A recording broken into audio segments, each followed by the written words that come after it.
What is up, guys? Welcome back to Between the Pylons. I'm John Camacho. Thank you so much for coming in today. I've been doing a lot of mock draft Mondays up until a car accident that really took me out of commission for a couple weeks. So I am back. This is the first video that I'm recording, and over the next couple days, I think I'm recording 6 videos and a podcast and everything. So I got a lot of work ahead of me. Thank you so much for watching this. Let's get right into it. I'm going to be using the PFF simulator this time. Try to change it up and use different mock draft simulators here. So let's go right ahead here. Jaguars on the clock. I'm going to do something a little bit different. I don't agree with this move. I am going to take Evan Neal, tackle out of Alabama, to go number 1. My podcast host, Jacob Waters, shout out Jacob, has been saying that he really thinks that's the way this is going to go. I disagree. I really think it's Aiden Hutchinson or maybe Kayvon Thibodeaux. I really don't think, I don't know exactly where that's going to go. I actually have Thibodeaux a little bit higher than Hutchinson, although, I'm getting a little bit nervous about that take, and I might ultimately switch it. I'm really not sure yet. But Lions on the clock with, in my opinion, the top 3 players in the draft still available. Do they trade out or do they draft a quarterback here? I think there's a lot of options. And look, if I do go quarterback, and I'm just going to let you guys know this is my take on the quarterback situation this year, I do think there is one really, really good, deserves to be a top 5 pick quarterback in this class, and then the rest are middle, the rest would be behind any of the first round quarterbacks drafted last year. Kenny Pickett, for me, probably would have been my 3rd quarterback in last year's class. So he would have been ahead of Justin Fields. He would have been ahead of Trey Lance, Mac Jones, who I think I was ultimately wrong about him in last year's draft class. But he would have been behind them. He would have been ahead of them. He would have been right behind a Wilson who went to the Jets. I loved him coming out, and then obviously the golden child who went to the Jags. Obviously I wouldn't have had anybody ahead of him. But yeah, so that would be my situation if I go quarterback. I'm not going to do that. I think you build out this team, and the Lions secretly have kind of an okay offensive line. I think defensive line is where you go here. Why not get one of the top recruits in this class, Aiden Hutchinson? You go Aiden Hutchinson because not only is he a supreme athlete and a supreme prospect, but he's also a great character guy. You can tell, he gives it 1,000% every single snap. There is no, snaps off. There is no question about character or anything. And I think that's where we're kind of getting with the other defensive end, who's a top tier in this class, Kayvon Thibodeaux, getting some questions about that. Does he take plays off and things like that? I think ultimately Thibodeaux has the higher upside, but we'll leave it at that right now. And then the Texans on the clock, needs every position. Let's go. I'm going to go best player available, and I want to go best player available. I think Kyle Hamilton is the best all-around player in this class. I think if the Texans are here at 3, probably going to trade out ultimately or draft the quarterback. I think it'll ultimately be a trade out for quarterback, but I'm not going to do trades in this. Let's go Thibodeaux, just because I think he's the best impact player on the board right now. I think Kyle Hamilton is my number 1 all-around graded player, but I'm not going to go that way. Next up with the Jets on the clock, I could see them going a lot of different ways. They got 2 picks in the top 10. I don't foresee a wide receiver going top 5. I do like some of the wide receivers in this class, and I love Drake London. I think Garrett Wilson's probably my number 1, but that's just me. I don't foresee it going that way. I definitely, there's no linebacker to draft, and just based off what they need, they definitely need defensive back. I am just going to go my best player available. I'm going to take Kyle Hamilton off the board. Obviously, they have some history with drafting safety in the top 6. I believe, obviously, they have the 10th pick overall because of that draft ultimately, or the draft pick a couple of years ago. I think Kyle Hamilton grades out even better than the last time they drafted a safety, and I think ultimately he is the best all-around player in this class. He is an absolute freak, and he will be an absolute baller at safety for the Jets, and I really do. I just don't see Hamilton falling a whole lot. I think that's where this is going to go. I think teams, obviously, the positional value isn't there. There are other positions that teams are going to like a little bit more, but I'm going to go that way with the Giants. Got to go tackle. Got to go offensive line. I'm going to take best offensive line off the board. I think Charles Cross is getting a little bit overhyped right now. I'm not as high. He's just lean, so I'm not as high on him right now. Akeem Ekwonu, I believe is his name. I'm sorry. I watch these guys and I watch it without sound on, and I like play music in the background or whatever. So I never actually hear their name said. I read about it and I do research and all these other things, but I never actually hear their name said. Ekwonu, I have done it. The first draft profile I did, I paused the video and went back and tried to listen to his name. I'm sorry I struggled with that. I'm very, very sorry. But yeah, we're going to draft him to the Giants just because that's a need pick. I think their best case scenario is that Evan Neal is there at 5, but they're going to have to go offensive line. That was the worst offensive line in the NFL last year, and it wasn't close. So you got to fix a position, right? Need some positions, need a lot of different positions, but you got to fix a position, go offensive line there. Panthers on the clock at 6, and I don't think it goes this way. I really think Kenny Pickett, somebody's going to trade up in the top 5 to get Kenny Pickett. And I know we're looking at it right now. PFF says that he is the 47th ranked quarterback. I think that's going to change. I really think, like, I mean, I don't get it. I don't see why some of these guys are ahead of him right now. That's my pick. That's my assessment of this quarterback class, is that Kenny Pickett is the guy. I could totally be wrong on that, and if I am, hey, we'll see. But I'm gonna go with that because this is my mock draft, and that's what I think about this quarterback class. All right, Giants back on the board. Let's go get him a guard, and I actually think the Texas A&M guard would be my target here. Right, I think he is an absolute baller. Let's go interior offensive line. Where's the tech? Yeah, Kenyon Green is gonna be my dude. Going offensive line back to back, just because that is a huge need. Could I see them going corner? Maybe, but I don't think it's the biggest need. I do think that's position. There's some positional value there with some really good corners. The fact that none have gone off the board yet, we might change that with the Falcons drafting here. Again, team that might need wide receiver. I'm going to hold off on that just because I don't know, and I just don't know that the Falcons want to invest another pick in a skill position when there's a lot of needs. Again, interior offensive line. I think Kenyon Green is in big play for the Falcons as well. Defensive line is going to be an issue. I personally, let me look at the defensive linemen here just to see if there's anybody that I like. I don't think I value anybody in the top 10 here. It's like every single Georgia defensive lineman is going to get drafted. And obviously, I think these guys are going to be first rounders, but I'm not going to talk about them as top 10 picks. Let me see if there's any edge guys here just really, really quick. I'm an idiot. I'm sorry. My brain doesn't work very good. There it is, edge.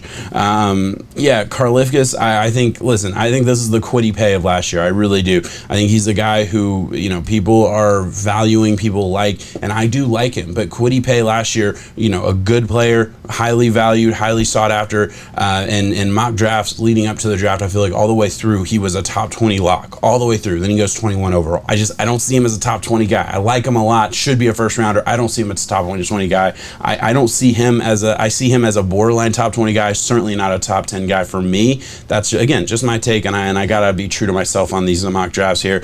So I'm gonna look at their needs and the value on the board, and I'm gonna say cornerback here. I'm not gonna go Derek Stingley. I don't think he is the best cornerback in this draft class. I'm gonna go with who I think is the standout best corner in this draft class. I'm gonna go Clemson cornerback again here, Andrew Booth Jr. That is my pick for the Atlanta Falcons. I truly believe he is the best cornerback in this class. I know they already drafted one Clemson corner a couple years ago. Now I think they get another one, and I think they have 2 really good corners on their roster now. Now you got Denver Broncos bringing in that Green Bay offensive system there with. I actually love that coach, and I'm blanking on his name right now. I'm so sorry, but he was an offensive coordinator with the Jaguars with Blake Bortles, and he made Blake Bortles look good. So I'm really excited what the Broncos are going to do here. They need quarterback. I'm going to wait and see. I think, there's going to be some moves are made here with the quarterback position. Again, I think they need corner. It's kind of weird. Would they go cornerback again? Would they go linebacker? I don't value any of the linebackers in this range. I like Nakobe Dean. I don't value him there. I like Devin Lloyd. I don't value him there. I can't do it. I cannot do it. That's so tough. Let's go quarterback. let's pretend they don't get a quarterback. You got to draft somebody. You're going to go somebody high upside. Let's go Matt Corral. I think there's some upside here. He has a big arm. There's a lot to like. I don't love his accuracy. I think there's some issues there. But beyond that, I do think he has some upside. This is the range. Quarterbacks are going to be overdrafted, and I think, like I said, I've already said, I think there's one truly top 5, top 10 worthy quarterback in this class. It's just not that great of a quarterback class. So these guys are going to get inflated a little bit. I am not on the Malik Willis train. I am cautiously optimistic about Sam Howell, who is the number 1 for PFF here. But honestly, ranked 20, I kind of agree with that. That's where I would rank him too. I think that's kind of that's in that range. All right, Jets on the clock again. Already gave them a safety. Man, do they just go cornerback again and just fix a position, or do you go get a wide receiver? Man, all right, so I like them to get a wide receiver. Denzel Mims was a little bit of a bust a couple years ago. You got Elijah Moore, who there's a lot of upside, had a ton of hype coming into the 2021 season and didn't perform to the hype that he got. But I mean, that whole Jets team was kind of a work in progress. I think they go Garrett Wilson, or honestly, I could see a Chris Olave being their pick. Chris Olave is probably the best route runner in that class, and I think that offensive style is going to value route running, but I do think Garrett Wilson a little bit more explosive overall. I think they would value that style of receiver, just looking at what the 49ers do, and assuming that they're kind of taking over that system, it's that same kind of offensive mindset. I don't think Drake London would be the guy. Drake London is just this bigger body guy. I think there's a lot of value in Drake London. I love Drake London. I've already done a draft profile on this channel about Drake London, and I do think there's a chance that he falls a little bit from where he's being projected, just because he's just not this new age style wide receiver that we're seeing, the Justin Jeffersons of the world, the Jamar Chases of the world. Like they're a little bit leaner, but they're predicated on explosiveness, speed, and ball skills. So that's not really Drake London. Drake London is obviously a little bit bigger bodied. He's your Mike Evans style wide receiver. There's a place for that in the league, and I do think he's a first rounder. I think the Jets would probably go Garrett Wilson over that. You disagree? You're a Jets fan and you disagree with that? I definitely understand. I think there's definitely some talk about, hey, Denzel Mims was a bust. Let's go get a bigger bodied guy. And I'm not ready to say Denzel Mims was definitely a bust, but that's certainly the way it's looking, and definitely hasn't produced to get on my radar at least. But we'll see. He's going into his 3rd year, so we'll see what happens there. Washington on the clock at 11. 2 quarterbacks drafted. Do you go quarterback again? I mean, they need to. They need a quarterback. I think this is a little bit of a worst case scenario for them. Do you go Sam Howell? Man, I just hate overdrafting quarterbacks. I really do. I don't love doing that. I know I'm letting Derek Stingley fall a little bit. The corner is not a huge need. They already went out and paid the ex-Cincinnati corner, so I don't think they would go corner early without the money that's already probably going to that position right now. Man, that's tough. At 11, does Devin Lloyd or Nakobe Dean become a question mark here? Maybe. I think Nakobe Dean I probably like a little bit more. That's possibly just because he's Georgia, and that Georgia defense was ridiculous, and he might be overinflated in my eyes just because that whole defense was so good. But I really don't think so. He's a special player. He's going to be really good.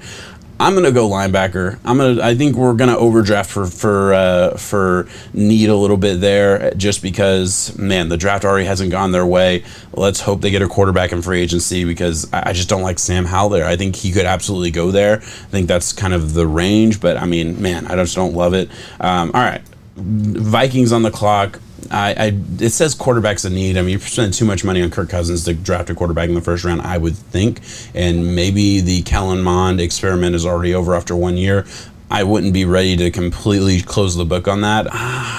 I'm kind of surprised Roger McCreary is so low. I have him as a borderline top 15 pick, but I think the way this is going, Derek Stingley, do you go upside or do you go production, I guess, right now? Because Derek Stingley had a great freshman year at LSU, and then, an up and down year in the COVID year, and nothing wrong with that, and then an injury-riddled 2021 season that ended very early because he had, I think, some kind of leg injury or something that I think hindered him. I threw away the 2021 tape just because it wasn't great, and I think the injury just affected him too much.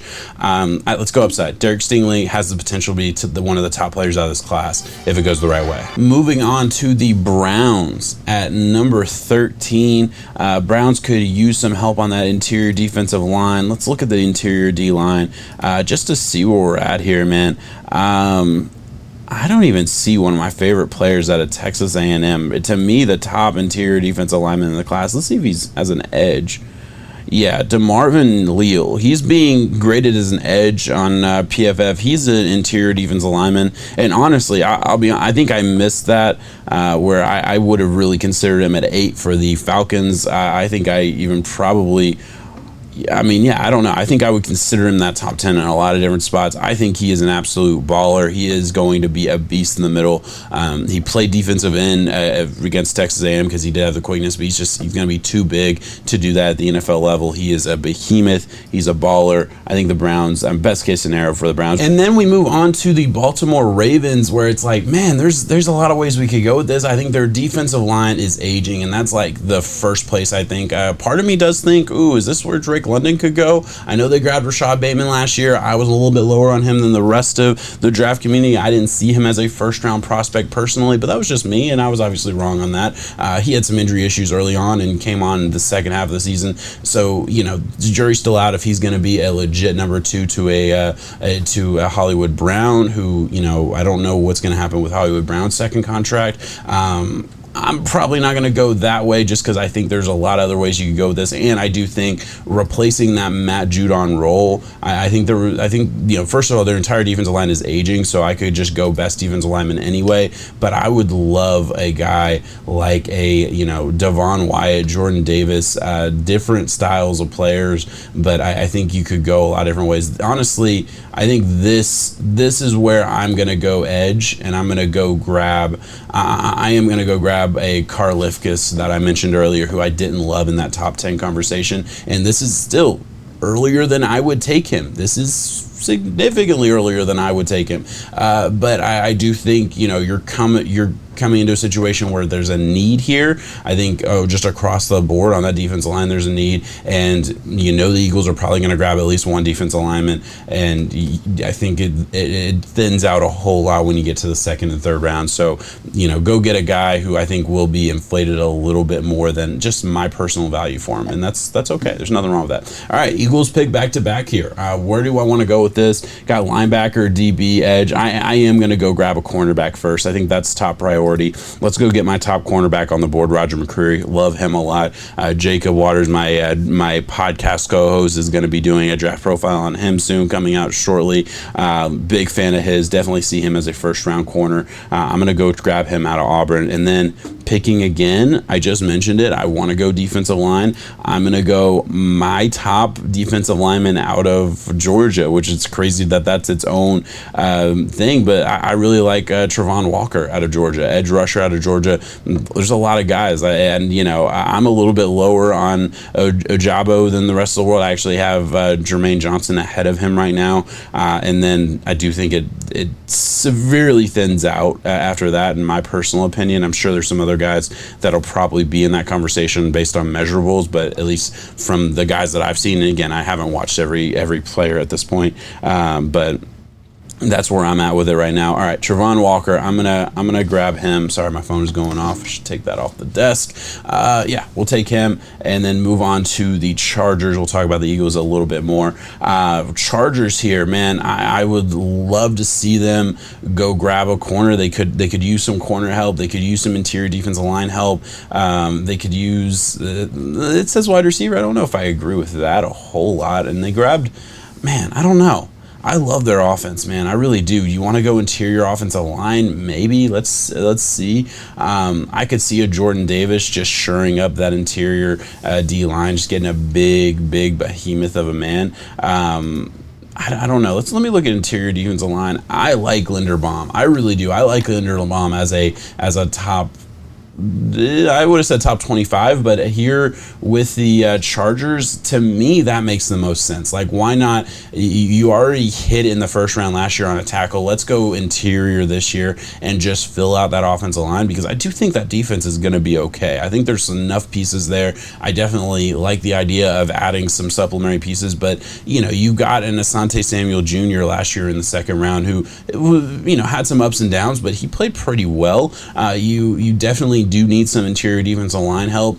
In my personal opinion, I'm looking at the interior defensive line that might be available in the second round, and I'm saying, yeah, Logan Hall. Okay, I can see that. Maybe he's not even there, but I'm looking at these tertiary guys that are going to be available in the second and third round and saying, yeah, I think it thins out a little bit faster in that interior offensive line, so I think that's why I would probably go there. And PFF doesn't even have it as a need, so maybe I'm just completely off, but that's where I'm going to go.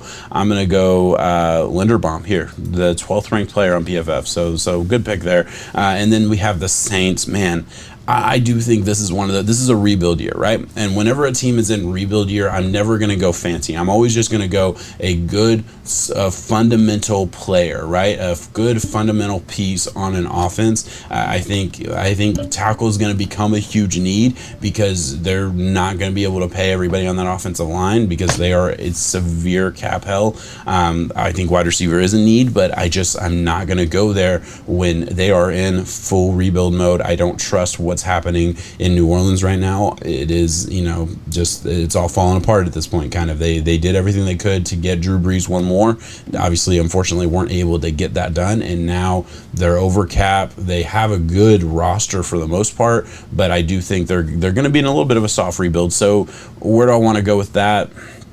Man, a sound fundamental player that I like. I think I am. I don't know. That's its own question now. Do I go tackle? Well, where's my favorite tackle on the board? I'm partial to Penning, but I like him as late first. Really, all these guys I could see. Oh, that hurt. Sorry. I could see a handful. I really don't know how this offensive line class goes outside of my top 5 or 6. I haven't done a whole lot of research. Again, I'm kind of meant to, but it is what it is. Do I go get a Charles Cross? I think that's where I'm going to go with it.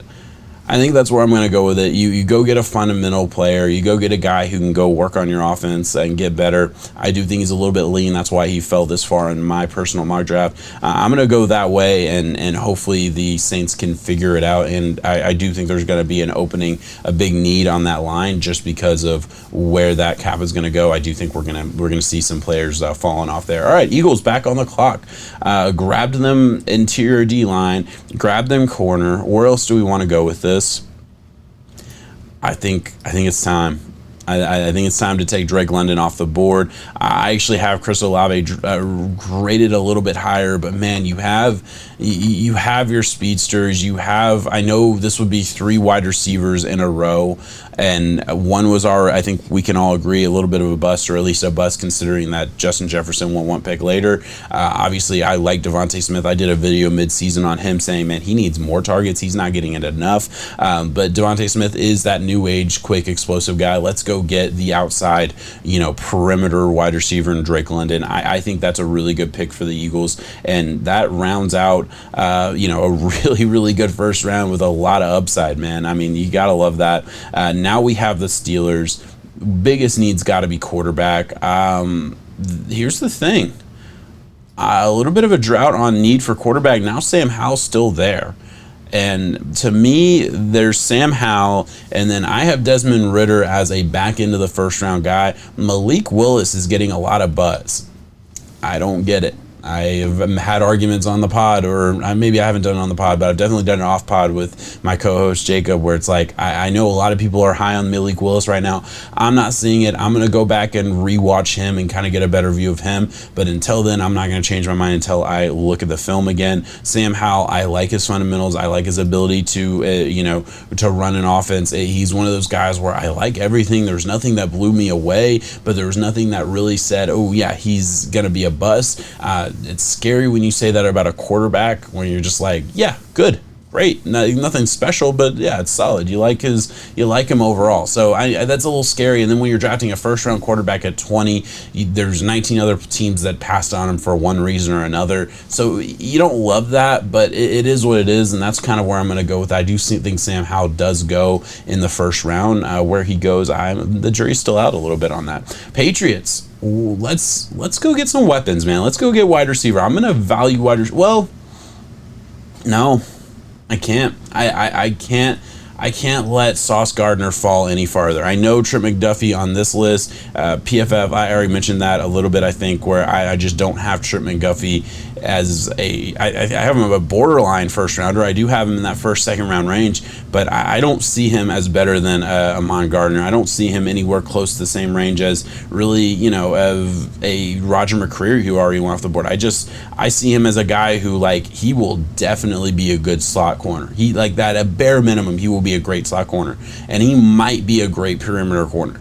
I'm not sold on that yet. I'm just not there with him yet. Those Washington corners, I feel like, are being a little bit overvalued, just a tad. I definitely think there's a lot to go there, and I could grab my draft notebook and kind of give you a little bit of a deeper rundown, but I'm trying to stay just overview talk on these guys. So let's go Ahmad Gardner. I can't let him fall any farther. Let's move on. The Raiders need a wide receiver too, so let's go grab Chris Olave, wide receiver at Ohio State. I think he is the best wide receiver on the board. This is a guy who I really wish would have come out last year, because I think, like, bare minimum, the Giants probably draft him after trading down instead of the guy out of Florida who they got. And I just think Chris Olave, he didn't really up his stock in this last season. He didn't hurt himself, I don't think he hurt his stock, but I really believe he went back to school to become a top 10 pick, and I don't think he got that done. He didn't become a top 10 pick in my eyes, at least. I liked him last year, thought he was a first rounder for sure last year, and I still see him as a first rounder for sure this year, but, like, that's the extent of it. Great route runner, probably the best true route runner in the class, and teams are going to value that. I think Patriots would have taken a hard, long look at him, but ultimately I'm going to go Raiders, who they need wide receiver after the debacle with Ruggs, and really ultimately I don't think that was like a slam dunk draft pick beforehand. So we'll see what happens there. We got the Cardinals on the board. Interior offensive line is going to be an issue. I think really that offensive line on both sides of the ball is an issue. I think that's really where you have to go. I got to target that. Maybe corner. Maybe let's see if it's thinned out a little bit. All my top corners have gone. I have Elam as a borderline first. I don't think I value him higher than some of these defensive linemen there. I think there's a Georgia interior D lineman that I'm probably going to take here, just because off the top of my head, interior offensive line isn't top tier for me. Devontae Wyatt. Well, no, they're both there. Wow, they're both there. Why didn't I? Oh, sorry. All right. Sorry about that. For some reason, I thought I already drafted Jordan Davis. I have Jordan Davis ahead of Wyatt. I believe I would have to go back and look at my notes, but I'm going to take Jordan Davis. Let's go interior defensive line. There's some value. I will say that right now. Right, just the way this draft is gone, there's some good value on that interior defensive line. I know it's not like a great draft class for that, but it's better than it was last year, I think, in my personal opinion. And there's some good pieces there. And I think Logan Hall's a guy who, like, if he goes 30, 31, 32, I think it'll surprise some people. It won't surprise me. And honestly, I think that's fair. Devontae Wyatt, again, another guy who, like, could easily be a back end of the first round pick. To me, Jordan Davis is really a top 20 guy in my mind. He falls a little bit on this mock draft, but I like him a whole lot. Going down to Washington, don't love any of the corners on the board. Don't love, do they go linebacker again? I don't think so. There's a linebacker here in Devin Lloyd who I like. They got Parsons last year. I know he played D-end a lot, so maybe you convert him to D-end full time and you drafted Devin Lloyd. I don't see that. I think Jamison. Well, no, I'm not gonna go wide receiver. I think Gallup. They might bring Gallup back. I'm not sure about that. But even though they're still spending a lot of money on that wide receiver room, they just drafted CeeDee Lamb, who was a luxury pick when they drafted him, but he's balling. D-line's a need. let me check the edge. I haven't looked at edge rushers. This is where I actually like a Jermaine Johnson. I'm so sorry, guys. I suck at names, and I get all these names in my head, and I just start. I mean, I'm just babbling a brook. I don't know what else to say. All right, Jermaine Johnson, I really like. I have him ahead of David Ojabo. I have him as the next D end off the board, and I think right now, I think he would be my top ranked defensive lineman. Let's go get the top defensive lineman in the class. I don't see him being what Micah Parsons is, but he is a physically gifted player. He has all the intangibles that you need, and he really turned it on. I mean, this is a guy who I think, if he came out last year, he would be a dude who, teams would be interested in the second, third round because of the intangibles, and they would take a shot at him. He went to school last year, and I think he really put on tape that he can be a difference maker on the defensive line. Not a ton of tape of being an elite difference maker, in my opinion, but enough to make him a borderline top 20 pick. I obviously, again, fell in this draft, but I really like him a lot. I get it to Buffalo, and man, I think wide receiver is the only way to go here. I guess interior defense line is an issue. They struggled to stop the run last year, so I could definitely see them going that route. But when you have Jamison Williams falling this far, and again, a lot of people are going to value him higher than a Olave. Some people have him as the number one, so I get that a whole lot. But to me, this is the dude. I think he's just another guy coming out of Alabama, but he had to go from Ohio State to Alabama because there's too many guys in Ohio State that were ahead of him. So, he shines at Alabama. Obviously, got hurt in the national championship, so that sucked. But you have Stephon Diggs, and that's kind of it. You're kind of coming to the end of your rope with the rest of your wide receivers. Obviously, they had Emmanuel Sanders, but he became a shell of himself down the stretch and really just wasn't utilized at the end. I know you have Davis, who absolutely balled 4 touchdowns against the Chiefs, so that was great. And then you have your slot receiver, the dude that came from the Dallas Cowboys, who again I'm sucking with names right now. I'm so sorry. This is my first video back, and I'm just absolutely tearing it up, I guess. But anyway, I think you need another piece to that puzzle. Let's go Jamison Williams there. Titans, I could see them going a couple different ways. Man, that entire defensive line could use some help. Well, the interior defense line is good. They could use some edge rushers. I don't know if they're going to be able to bring everybody back. It's saying tight end. I don't value the tight ends in this range, although I haven't watched a ton of them. I think I've only watched like 2 or 3 tight ends so far, so I'm like really behind on my tight ends. Guard, center. Let me see if is there a center that I like? I'm trying to remember off the top of my head. I don't remember any center that I absolutely love. No, I'm not seeing anybody that I've fallen in love with. Again, offensive line is not the position I have gotten very deep on, so like I'm a little bit struggling with that right now. So I'm gonna leave that alone just because I haven't watched all those guys yet. Devin Lloyd is not gonna fall to 26. Devin Lloyd's gonna be gone before then. I think that's just. I'm trying to overthink it a little bit. I wanted to go corner, but I think you're going to draft for positional value here with the Titans. Let's go Devin Lloyd. Moving on to the Bucks at 27. Man, I guess they think wide receivers in need. I look at the Bucks as like kind of a complete team. Obviously, well, I guess you lose Antonio Brown midseason. You got to think Godwin's probably going to go get paid eventually. Yeah, he's going to get paid even with the injury. He'll go get some money off the open market. He's stuck around for I think another year. Maybe he got franchised. I don't remember. Is there a wide receiver that I like in this range? Burks is a maybe. Dotson, I'm a little bit lower on than the rest of the draft community. John Mechie, you expected him to take the next step, and he never really did. And then obviously on top of that, you had the injury, where I think you expect him to be a little bit higher. George Pickens, I think, was a big name coming out of high school. Again, another guy where it's like, yeah, there's a lot to like, but he just never took that next step. So wide receivers kind of tough this year, where it's like, man, I could see teams valuing any number of these guys higher than I am, and like I don't know. I just really see this going a whole lot of different ways in the wide receiver room. I can make an argument for 6 or 7 wide receivers being back into the first round guys. I don't see really any of them as back into the first round guys, but I can make the argument. I can certainly see a team taking the shot on them. So it's just an interesting wide receiver class from that perspective. Bucks, do they go quarterback? They need a quarterback. They're probably going to go get one of the guys. I mean, their team is still complete. This is kind of a best player available situation for me. Man, they already added edge. They kind of hit on the dude they grabbed at the end of the first round last year. Let's go Elam out of Florida. I could see them upgrading their cornerback position. I think Elam's a guy who can play inside, outside. I like him truly as a perimeter wide receiver, perimeter corner. I'm a little bit higher on him than I think really anybody else is that I've seen so far. I see him as a first-round corner. I really do. So I'm taking him and moving on to the Green Bay Packers. Offensive line, certainly an issue. Obviously, could go grab wide receiver.